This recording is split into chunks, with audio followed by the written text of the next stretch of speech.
Yeah.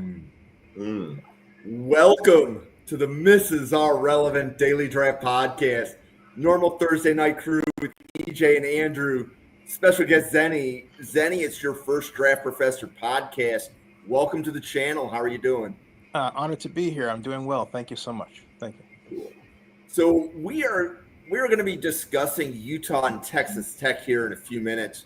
But Ryan Clark, I just need to say thank you. You gave us some content. So Ryan Clark has a quote that says Brady, Breeze, and Peyton Manning were not generational. He actually said that out loud. EJ, the softball has been thrown. All right. So, well, first of all, I hate that word. This is a stupid word. It's overused. It's a stupid word. We should cut it out of the draft language. If the draft Illuminati is listening, cut that word out of the vocabulary.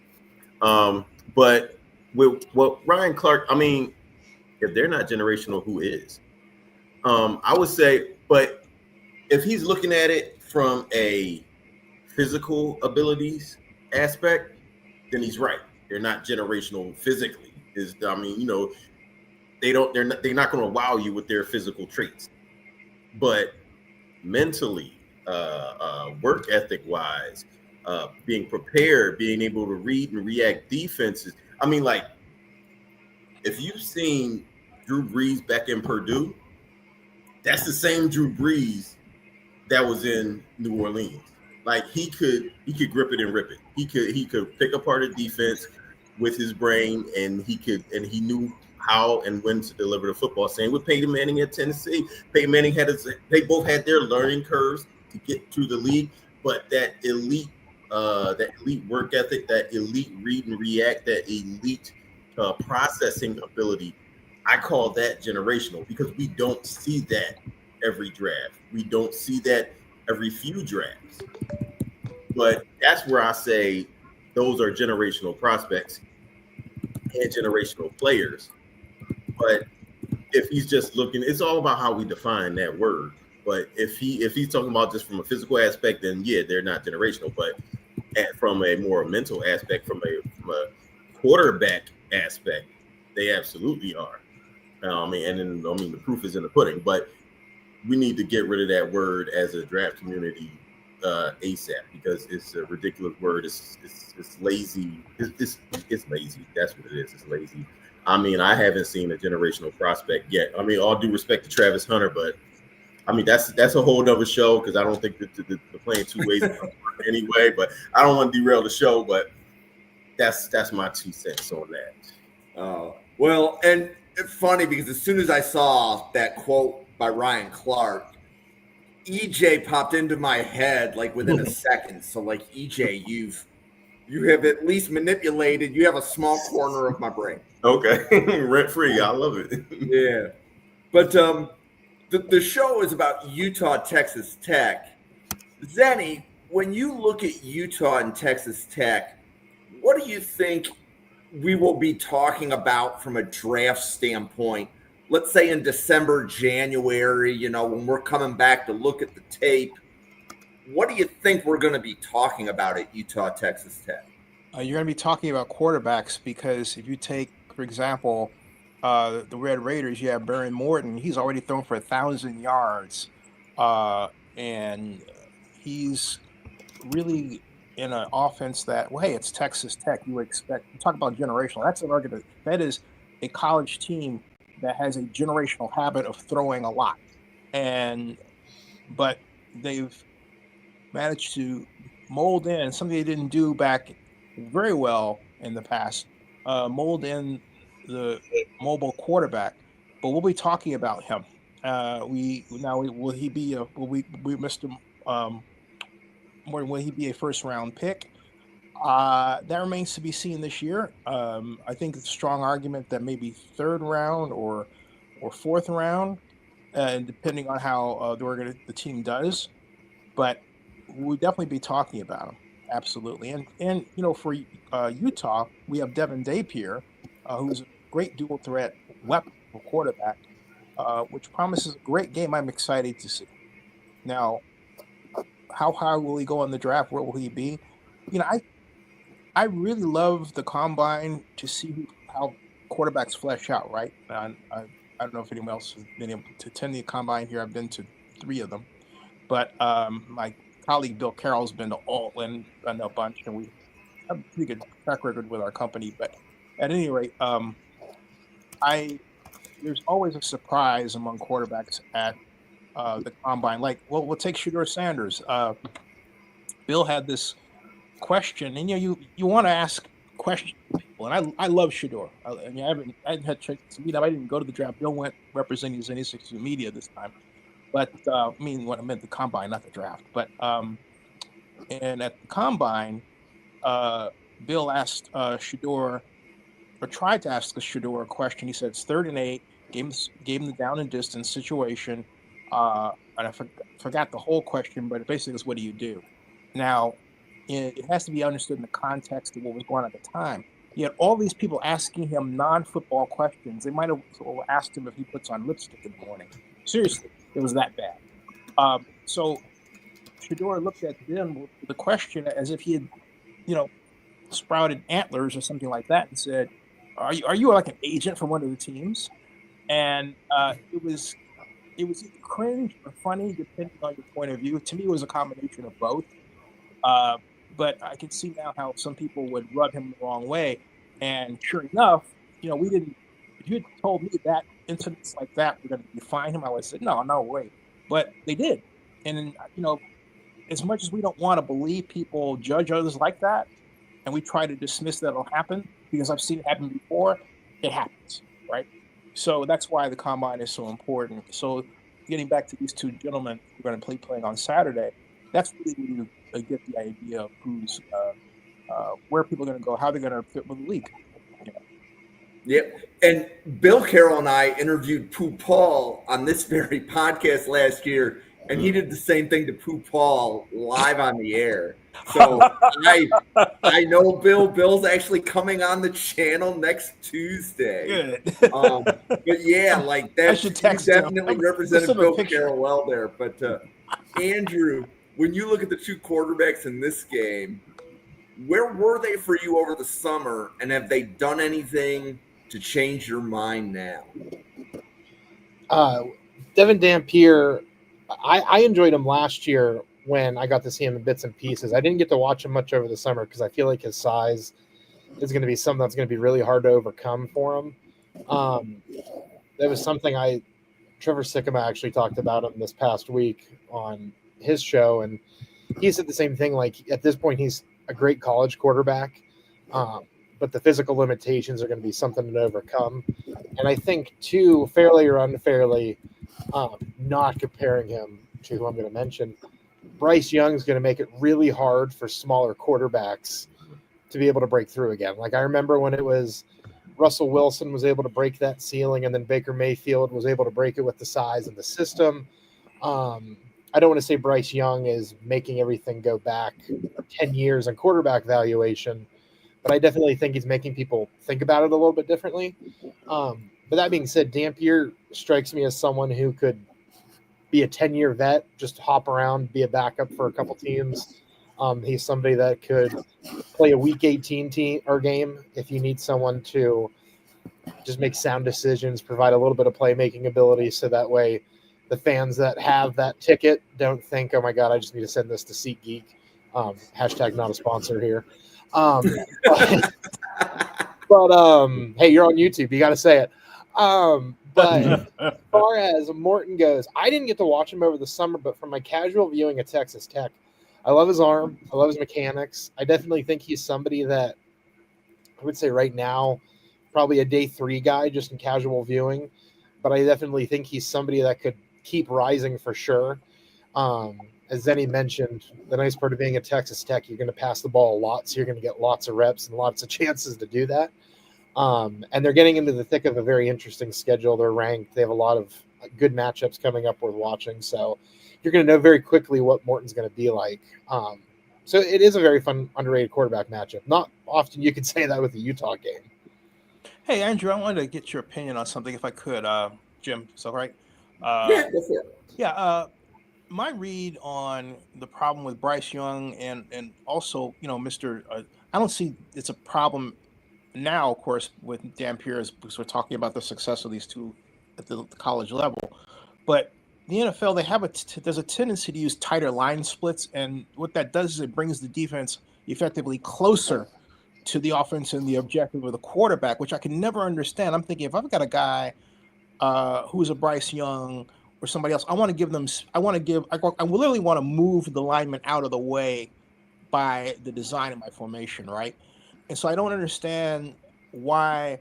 My point is that the NFL, you think that with a big data bowl and everything, that there would be a lot of paying attention to people who measure things out and do time motion studies, but it gets taken over by glorified PE teachers, to be honest with you, and so we don't see the kind of systems that we see in college. And so then they derisively say college quarterback and college system. I'm thinking, wait a minute. Technically, these things work, and they are the product of some pretty logical thinking. I mean, what do you think about that, Andrew? Maybe it's really the NFL that has the problem and how it just designs systems. I think it's. I mean, God, that's a conversation you could go back forever. But as far as Yeah. I'll start with the Bryce Young thing, I think it's more so like Dave Canales got that job because of what he was able to do with Baker Mayfield in Tampa. Same reason Liam Cohen got the job in Jacksonville is because of what he was able to do with Baker Mayfield in Tampa. Canales was big on running the ball a lot, having that big guy on the outside, which they have now in McMillan. And like you said, kind of being able to spread things out a little bit more and give him more space in general. They're not running the ball well. They've not invested in running the ball. And I think that's also kind of hurt Bryce. And also, too, whether or not the system allows it or not, when you don't respect the run game, you can be a little bit more aggressive, which also isn't helping Bryce. So I think it's a combination of things that aren't necessarily all his fault there.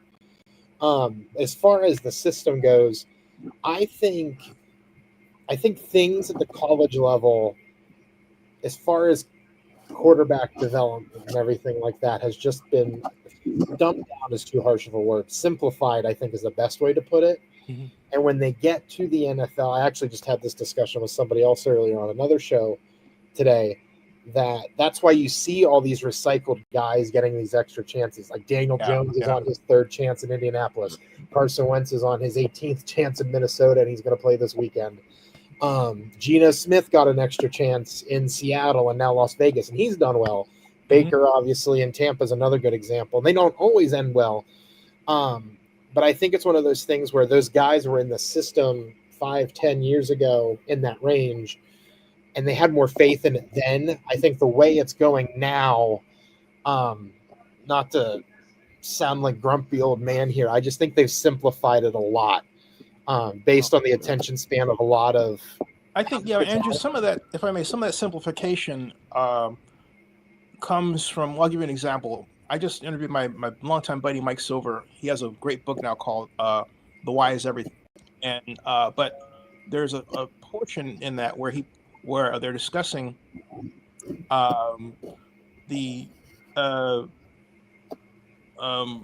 what happened in the situation I'm thinking about is Mike Shanahan was basically going through with Montana back in when they were Niners, and the problem was that I'm sorry, it was Steve Young, not Montana, Steve Young, and the problem was that they knew, even though there are 4 different choices in the progression, right? You know the play well enough to say, well, just go over here, but the play has nomenclature that reflects that complexity, all right? And a lot of those plays wound up in college, but simplified for college players. So a lot of times the concepts are the same, right? But they simplified the nomenclature, okay? So technically, my point is that college and the NFL are really a lot better meshed today and more meshed today than ever before. And I would argue that in a number of cases, college is more advanced. In fact, in 2006, Bill Belichick dispatched offensive coordinator Josh McDaniel to visit with Urban Meyer, who's really a cool dude, by the way, to learn all he could about his offense, and that led to the construction of the Patriots offense. They basically ran the table until they got to the Super Bowl and basically forgot it existed. And they got crushed by, Strahan Company. So, I mean, it's something. I think what's going on is that there are people who used to seeing these things and like channels say, well, you don't need to go or term it that way. Just do this, or go to the third receiver now. Okay, just forget all the other stuff. And so you have something I else. think there's really quick. There's not a lot of time to. All right, you don't have a lot of time to throw. Yeah. Well, so I think a lot of it has to do with in college, you have less time with the players, right? Because I think you're limited to like 20 hours a week. That has something to do with it. EJ, where do you see the quarterbacks in this game right now? With Baron Morton, I haven't gotten a chance to look at Devin Dampier a lot. I've seen him casually in passing. He's, the size, like Zenny and Andrew said, the size limitations are prohibitive as far as a draft standpoint. Scouts are going to look at them and ding him from that. But I'll dig deeper into him to see exactly where he stands from a draft standpoint. Baron Morton, he was impressive, but he as well is on the smaller side, listed at around 6'1", 200 pounds, and that's a little bit on the small side for NFL standards. What I do like about him is I like his aggressiveness down the field. The offense that they run, they scheme up their shot plays pretty much once or twice a quarter. They do, and they got 3 receivers that can get down the field as well. I like his deep ball accuracy. When he throws his deep ball, guys don't have to wait for it. They don't have to slow down and track it down. He's hitting them in stride, or he's dropping the ball in the bucket over their shoulder. I like the decision making. I like the decisiveness. He's not a guy that's going to sit back and think about it. Sit back behind the pocket and think about it. He's going to get the ball out. If his first read is not there, he's going to his second read. He goes through his progressions. They give him full field progressions. They give him left to right progressions. They give him high low progressions. And if it's nothing there, he's going to take his check down. And he does that at a good pace. And when I say pace, that means within the rhythm of the offense. The guys are getting open when he's delivering the football. He throws with anticipation. He throws with accuracy. He's not a guy that you want to feature in the run game. You don't want to run your QB powers. You don't want to scheme up run plays with him. His mobility is for extending the play or for scrambling when a lane is open. From what I've seen, there is a little bit of I watched him against I think it was not Wyoming. I watched him the last game they played where he threw an interception. It was just a panic play, and I've seen it twice on film. It was just a panic play. When he gets a rush that he doesn't expect, because he can read blitz and he can prepare for blitz. But when it's a rusher coming free that he wasn't prepared for, it's a little bit of panic in him. He'll float backwards. He'll throw off his back foot, and he'll just throw up a YOLO ball and pray that his receiver gets it. One time it didn't hurt the team. It fell incomplete. The second time it was an interception. So that's the little things that he has to weed out of his game, and that'll come with more reps, more experience, more being prepared. But I like the decisiveness. I like the rhythm that he runs the offense with. You can see he's just running the offense. It's not about him being the athlete and him being the show of that offense. He's just running the offense. And so everything is on time, everything is on schedule, and then your playmakers are highlighted. So it's not surprising that they have a winning record with him at quarterback, because he runs that offense very efficiently and very well. So, I mean, I think he has a future at the next level. I don't believe he'll go in the first round. I'm not sure if he'll even go in the second round, but somewhere in the draft, in the later draft, I think he's going to get on somebody's roster, and he's going to open some eyes, because I hear good things about his intangibles, like he's a good leader, and they have to tone him down a little bit. He's one of those guys you have to tone him down a little bit instead of you have to amp him up. So you hear good things about the intangibles, and he does well on the field. So he's a strong prospect. Okay. So different position, EJ, but we have edge David Bailey from Texas Tech. Mm-hmm. And we have 2 very draftable tackles on Utah, and Spencer Fano and Caleb Lomu. Mm-hmm. How do you think Bailey matches up? Yeah, you know what? It's going to be funny because it's Texas Tech actually has two rushers, Bailey and Height. I think his name Height. Yeah, Romello Height. Romello. Romello Height. Yeah. Yeah. So, and they're both very similar players, around 6'3" range, around the 240, 250 range. So what it is Lomu and Spencer Fano, the right tackle, I believe. Sometimes I get them confused. But Fano, the right tackle, he's the more athletic of the two tackles. So he has the footwork to match with speed rushers. And Lomu, he's the more powerful of the two, but he has less foot quickness. So Fano, I think him against David Bailey, that's going to be must-see TV. That's speed on speed. That's good on good. That's athletic and agility on athleticism and agility. That's going to be good. Where I want to see is who comes with the power, because both Bailey and Romello Heights, I think they could add a power element to their rush game. They have the speed rush. They can get around the corner. They can. They have the agility to cross face with offensive tackles and get inside. But I want to see, do they have the speed, the power? Do they have the power in their hands to shock and shed to get inside? That's where we're going to really look and see the development in their game, because those offensive tackles, both of them 6'6", 300 plus, and like just naturally the defenders, they're smaller players. So they're going to try to run on. They're trying to run on them. They're going to try to lean on them, use their power against them. That's going to be where we need to see who can really step their game up, because both guys are built for speed, and one of these tackles should be able to match the speed. But we're going to need to see what the power of the power game looks like. So, Andrew, how about you? How do you see the offensive tackles for Utah matching up against the edges for Texas Tech?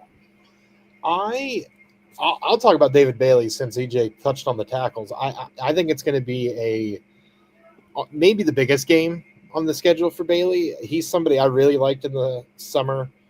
He was one of my favorite edge rushers. I think we've talked about him a couple times. I talk about him as much as I can here. Just pure pass rusher. I've said no matter what, he's going to have an ability to just be in those packages in the NFL, whether he developed it all this year or not. Like, his pass rush win rate's fantastic, strengths there, plays with an old school mentality, and that just pops on film. Strong hands, high motor. He's everything you want in a pass rusher. So seeing him against Fano and Lomo, I'm excited to see how he handles those, because being at Stanford, I don't think he really got tested that much. And he wasn't used as often as Texas Tech is using him. But also Texas Tech so far, he's put up godly numbers. But obviously nobody like the quality that Utah is going to put out on the field is who he's played against so far. So definitely one that where when you're looking at gathering film up for the end of the year, it's an easy game where you could put it down like, nope, this is the one.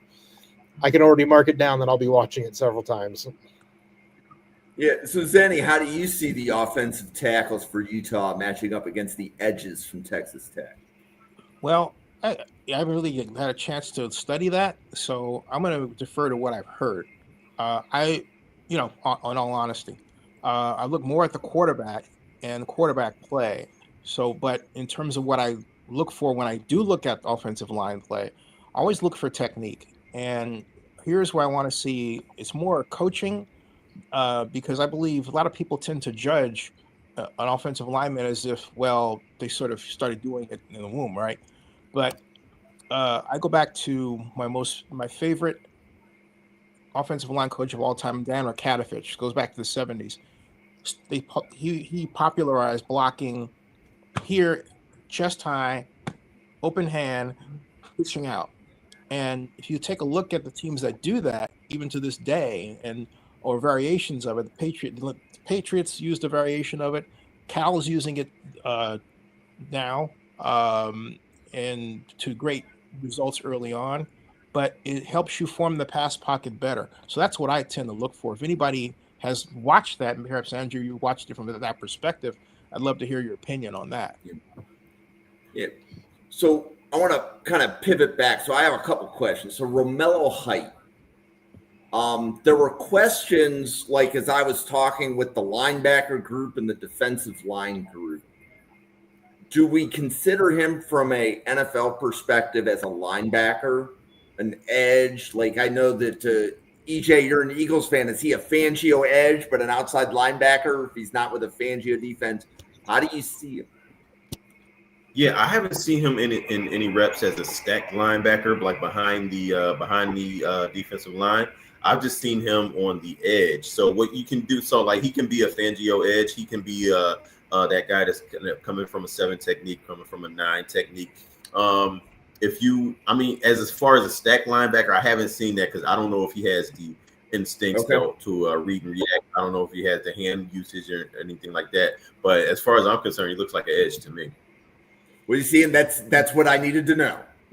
Right? I just had to know which position to slot him in for scouting purposes, because I think at least one place I looked had him as a linebacker, but I think everything else was an edge.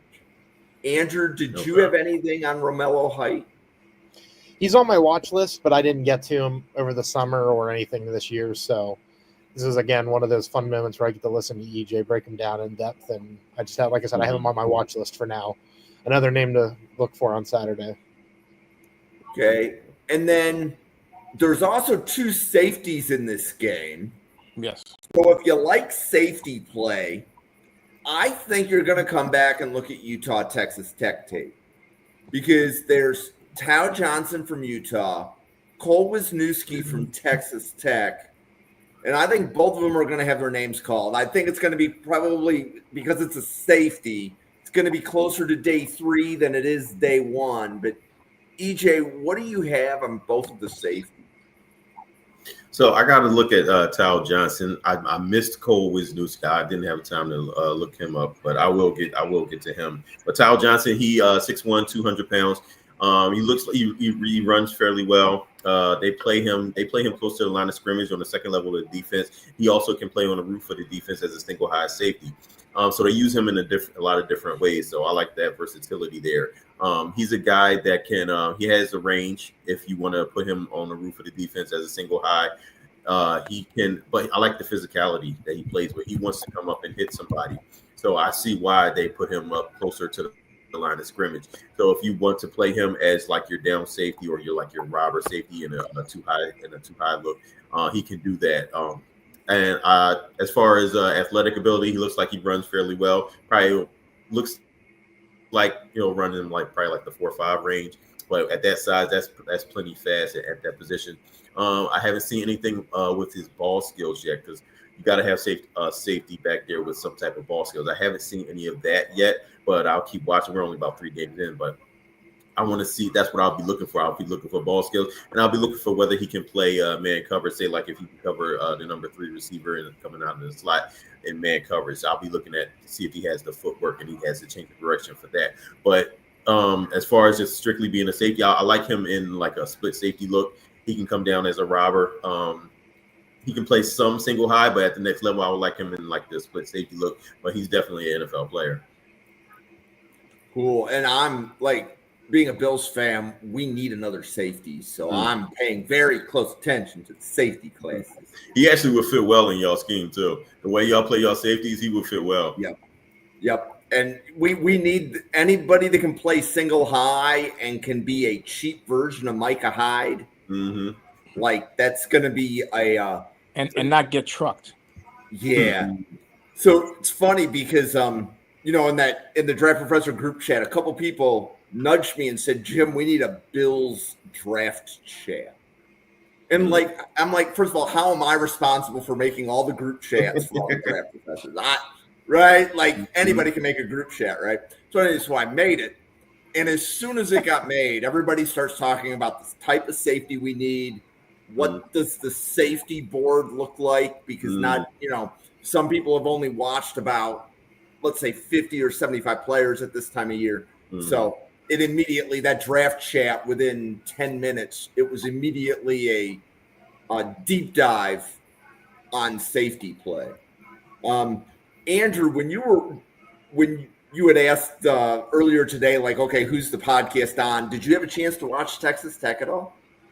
Well, Cole Wisniewski, I watched over the summer from his North Dakota State days, and I've been a fan of him for a couple years now. He was another one like David Bailey. I was excited to kind of go somewhere where it's going to be a little bit stiffer competition. Obviously, for him, going from FCS to Big 12 is a big step up. But again, I always feel like I'm making comparisons to players I watch so much. And again, this is a steep one, but I had in my evaluation, he was like Harrison Smith light to me, where has the ball skills, runs downhill, covers all the ground you want. What else did I have here? I had it up. And excellent instincts for the ball, physical player. That's the Harrison Smith in him that comes out. But his coverage ability is underrated. And I think that's another thing with Harrison Smith. He's known as this, I'm going to knock your head off and just a big hitter. But he also has great instincts, great coverage ability. And I think that's why the Vikings are struggling a little bit in pass coverage this year, apart from the fact that their cornerback depth is awful, but that's a different discussion for a different day. But yeah, no, I liked Cole Wisniewski a lot. He had a day 2 grade for me coming into the year. I really think he has a chance to solidify that and confirm that. I don't know, like you said, I don't think he'll get in round 1 for like it's hard for safeties to do that anymore. But he's somebody like you get at the end of round 2, beginning of round 3, and they just start making plays, and you're like, well, how did they fall to Team X? So I'm a big fan of Wisniewski, though. Yep.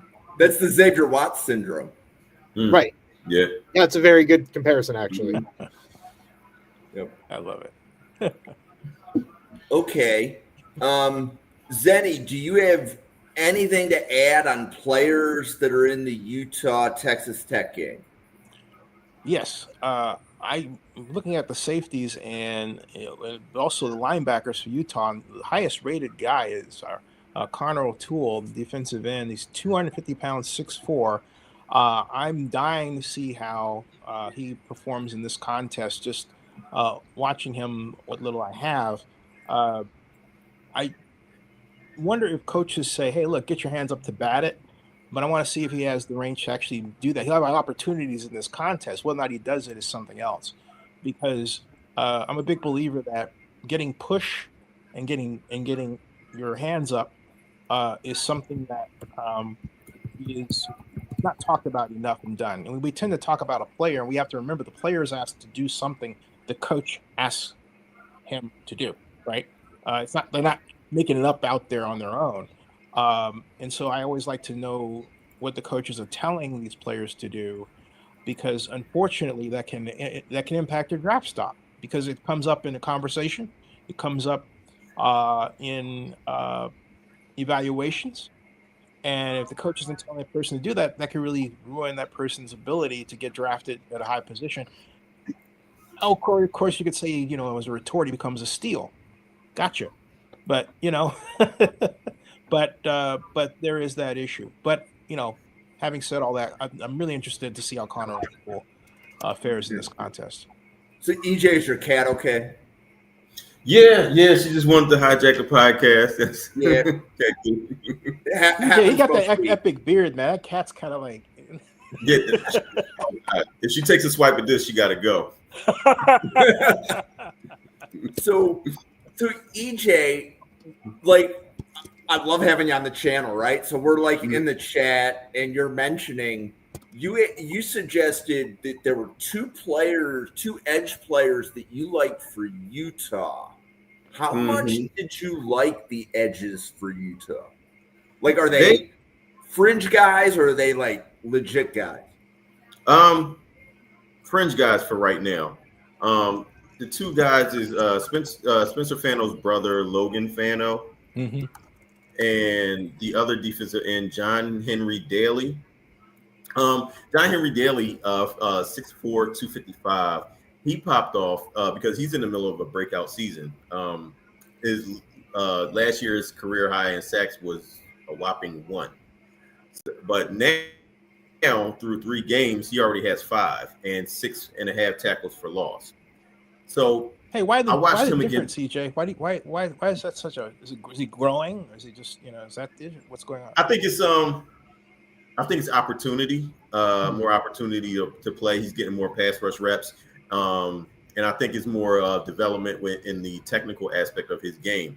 Because from what I see, I didn't watch him last year, But I think I think he just transferred to Utah, so I think he's in a different scheme. Somebody in a scheme that's allowing him to rush the passer a little bit more. He has a little bit more talent around him to where he's not, because I think he came from I think Division II or something like that. Mm-hmm. But he's afforded more opportunities to get after the passer.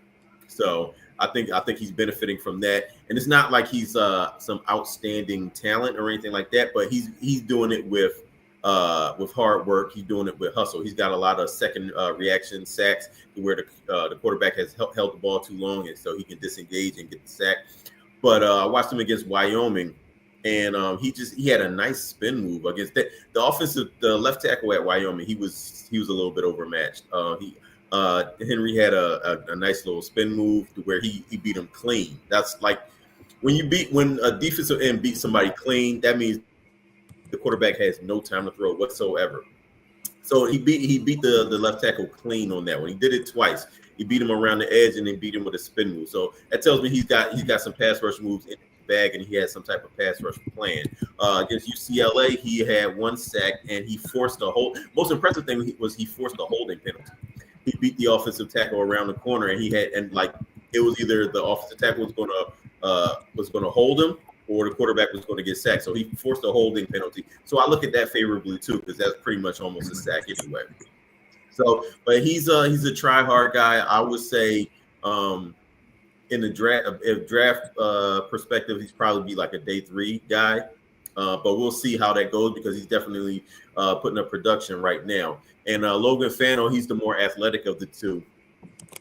He's a guy that I think he probably would be more of a outside linebacker in a odd front. He's athletic. He can move around.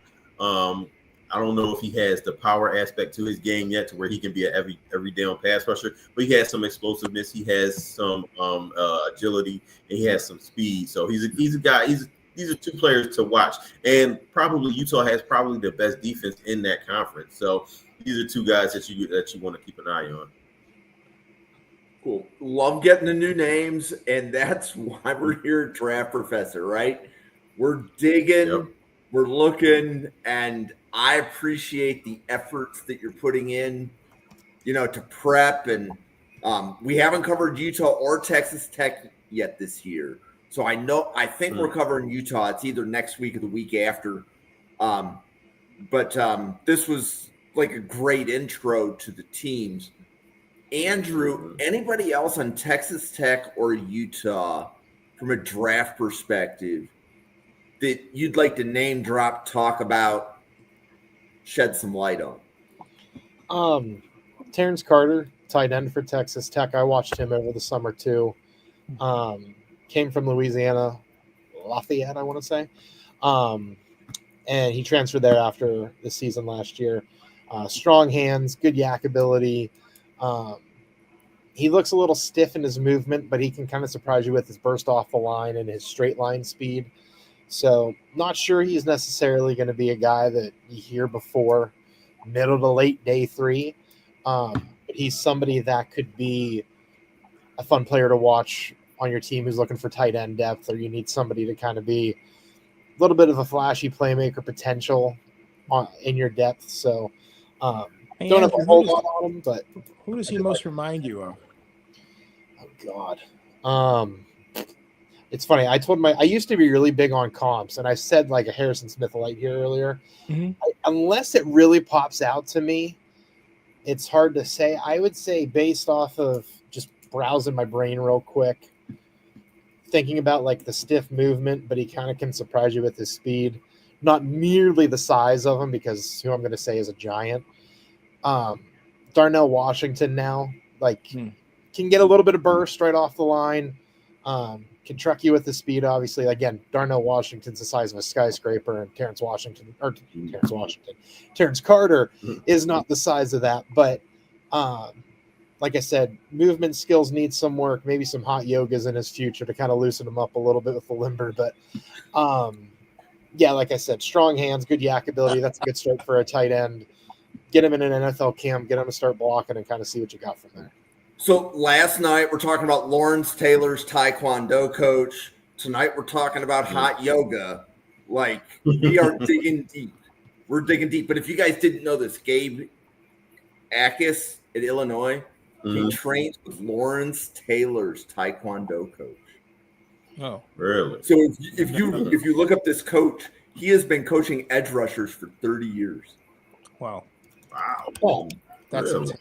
That's insane. So yeah, and that came from, we had somebody from a Champaign, Illinois CBS affiliate on our podcast, right? He covers Illinois every day. Yeah. And like, he gets to talk to the players. He even gets to talk to the Taekwondo coach. Wow. Like, Yes. so yeah, that's like, so if you start hearing about this in draft circles, it started on this podcast, right? Because we covered Illinois in August, If I may, and then we've covered Illinois 2 other times since. So, and we're covering, and I think, are you guys covering Illinois next week, or it's either you guys or the show before you? One of the shows on Thursday is USC Illinois. I just want to share something. Yeah. Defensive linemen who learn karate and apply those moves to their work is not new. When I was invited to the Dallas Cowboys office when I was 16 years old, and then I'm 63. They were then on 6116 North Central Expressway. Ernie Stautner was defensive coordinator, and he explained how back then they had a karate coach working with them. Back then, this was 1978. Head of the game. Yeah. And Bears cornerback Kyler Gordon. He was a jiu-jitsu guy coming out.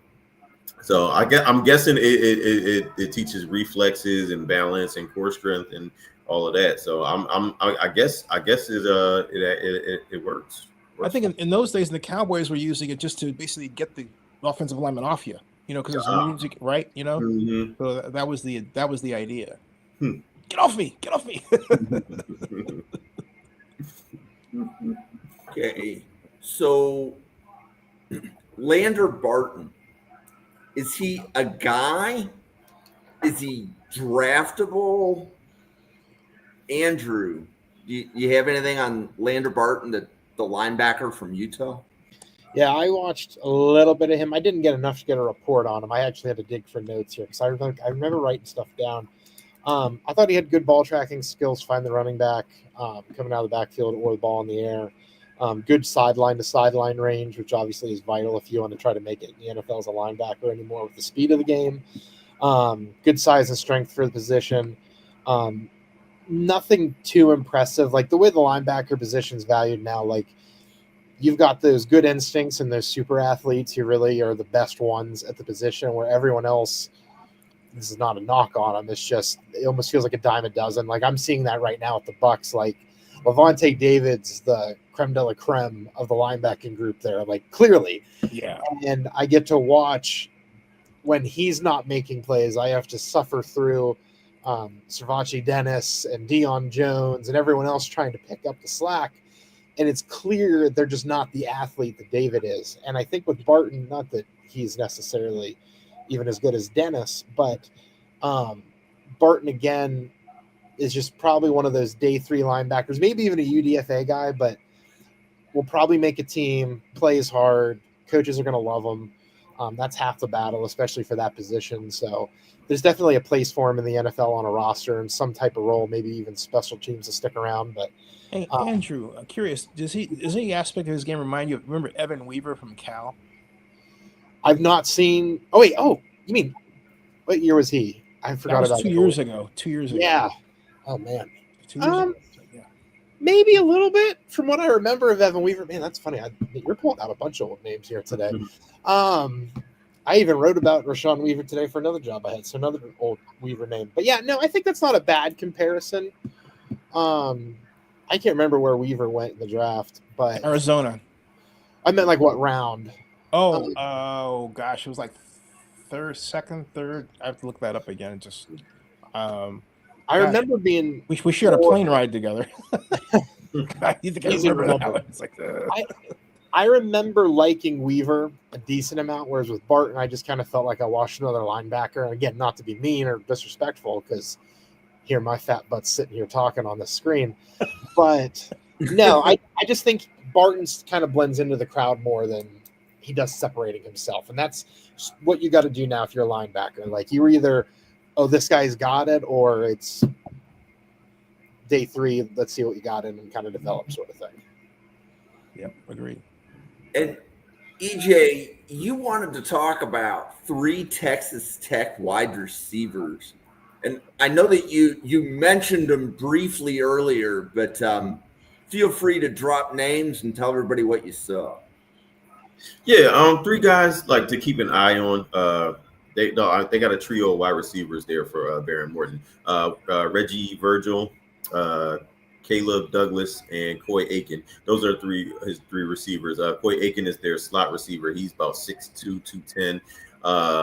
Virgil is 6'3", 190, and Caleb Douglas about 6'4", 200. So they're all relatively big guys. These are guys they could play themselves into maybe a day 2, but right now they're guys that you probably want to take a flyer on day 3. Thing about with Virgil is he can run, he can get downfield, and at that height, that size, speed combination, you like that. They've all shown an ability to track the ball downfield with as much deep passes as Baron Morton throws. Caleb Douglas, he's probably the best of the bunch. He has decent speed to get downfield, but he also has run after the catch ability. So if you want to do some mesh concept, you want to throw him a shallow crosser, he's going to get you some yards after that with the ball in his hand. Coy Aiken, he is your typical slot receiver, not the biggest, not the fastest, but he has excellent quickness, and he's a very strong player. He's also a guy that's not too bad after the catch. So he's a guy you get him some short passes, he can get you some extra yards. Weird fact about him is he had a childhood injury to one of his legs. So because of that, like one foot is like a size 12, the other one is like a size 14. So that's what made me want to watch him. Like, so how does this guy run? Does he even trip over his own feet or something like that? But he runs fairly well. Once he gets the ball in his hands, he runs like a running back. So I like. There's a place for him in the league. Maybe start off on special teams, maybe as a kick returner, but he can definitely get some production coming out of the slot. So he's a guy to watch, especially in this offense with the way Morton is delivering the football. He's going to have a lot of opportunities for production. Okay. Well, why don't we pause here for a brief minute? Zenny, do you want to let everybody know who you are, all the football content that you make? Let everybody know how to find you. Sure. I'm Zenny Abraham, CEO of Zenny 62 Media. I've covered the NFL draft on site, where my company's been credentialed to do that since 2005, so 20 straight years. And that happened mainly because, honestly, the city of Oakland treated me like crap and trying to bring Super Bowl to Oakland. It did in the face of the NFL, and they said, "Hey, we want to make it up to you. Is there anything we do? Let us know." And I said, "I'd love to cover the NFL draft." And Joe Brown said, "You're in." And that was 2004, and so I became the first person to actually make an online account of what it was like to cover the draft. And then in 2006, I became the first to cover the draft on the YouTube channel.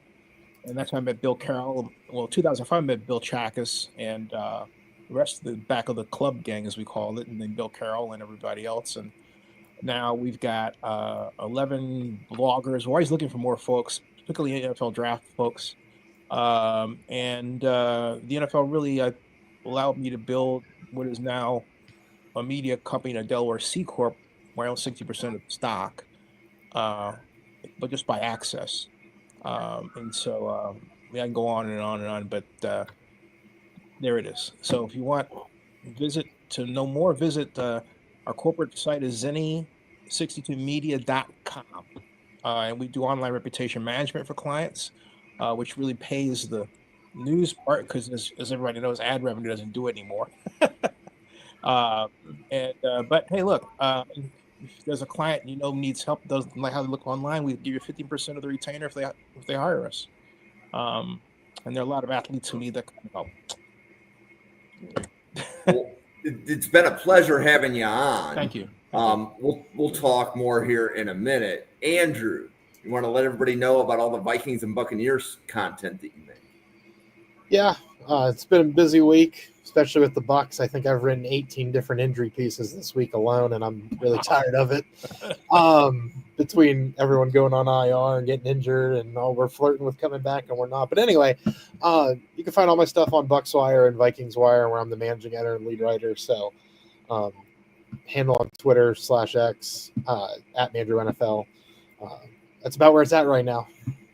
Well, I forgot to mention too. Our new NFL site is called NFL News by Zenny62.com. And so it's, yeah. EJ. So, yeah, basically, you can find all my work pretty much. Well, first of all, you can find me here every Thursday at 9 o'clock on the Mrs. Are Relevant podcast. Then you can find me on Twitter. Pretty much all I'm doing film breakdowns, player breakdowns, draft evaluations. Pretty much that's pretty much all I do. I'll throw in some Eagles content every now and then too as well. I promise I will never ever use the word generational, and pretty much all my opinions are film based. So don't argue with me, argue with the film.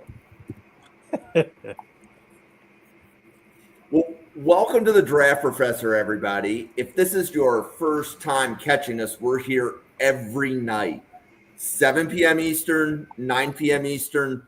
2 podcasts every night, Monday through Friday. We podcast on Saturday. We podcast on Sunday. And we couldn't do this without EJ and Andrew doing their 1/7. They show up one day a week. And when you get 24 people that show up one day a week, you get a lot of draft podcasts. So Draft Professor has 96 people that help put out daily draft content. So Zenny, if you're looking for more people to cover the draft, have I got a group for you? Yeah, absolutely. Because the neat thing about it is that with us, you actually have to sign up as an as an NFL media reporter under our company name.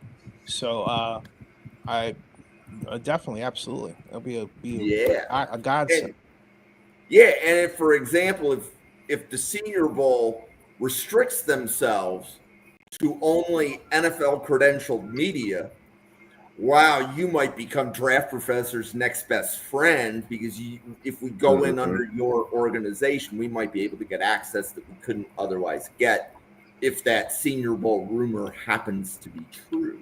Well, hey, so we will definitely be in touch. That's a great reason to go to investors and say, yes, yes. That's the nature of a startup, Yeah. So with Draft Professor, right now we're doing team previews. So we're in the month of September. This podcast is recorded live on September 18th. We just covered Utah, Texas Tech. This week and next week, we're breaking down game previews. Starting the first week of October, many of the podcasts are going to start breaking down the draft class. EJ and Andrew specifically will be breaking down the running back class. So we've plucked out about 43 running backs, and each podcast is going to cover 8 of them. And 5 weeks later, you're going to have a pretty good assessment of the running back class.